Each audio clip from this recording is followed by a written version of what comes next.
আজকে আমাদের সাইডে সকাল সকাল ছাদ ঢালাইয়ের জন্য আমরা প্রস্তুতি নিতেছি।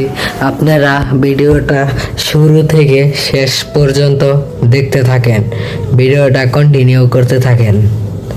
দেখেন কিভাবে আমরা মাদ্রাসার কাজ করতেছি। মাদ্রাসা ভালো একটা জায়গা, মাদ্রাসা পোলাপান যেন ভালোভাবে পড়াশোনা করতে পারে, সেই উপলক্ষে আমরা মাদ্রাসার জন্য কাজ করতেছি। দেখতে থাকেন। প্রথম ডালাইটা মাদ্রাসার হুজুরের বাপরে দিয়া দেওয়াবে।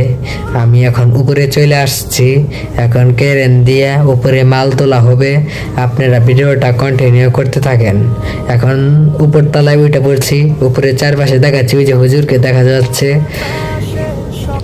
এই যে আরো কিছু লোক দেখা যাচ্ছে। উপর থেকে যে ক্রেন তুলতাছে, ক্রেন দিয়া মানে মাল অল্প একটু মাল তুলতাছে। অল্প একটু মাল তোলার পরে উপরে উঠবো। উপরে উঠার পরে এই যে এখন হুজুরের বাপ এখন মাল দিব।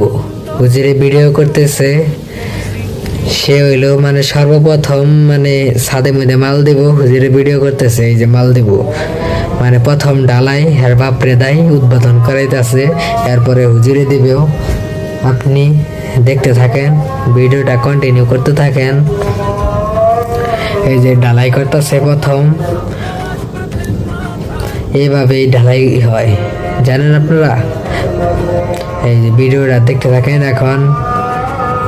এখন হুজুরে দিব, এই যে হুজুরের কাছে এখন সে বেল কুনিটা দিব। এখন হুজুরে 3বার দিব। হুজুরে 3বার মাল দেওয়ার পরে তারপরে এখন শ্রমিকের কাজ শুরু করে দিব। আপনারা ভিডিওটা শেষ পর্যন্ত দেখেন। ভিডিওটা ভালো লাগলে অবশ্যই আমার চ্যানেলটা সাবস্ক্রাইব করবেন।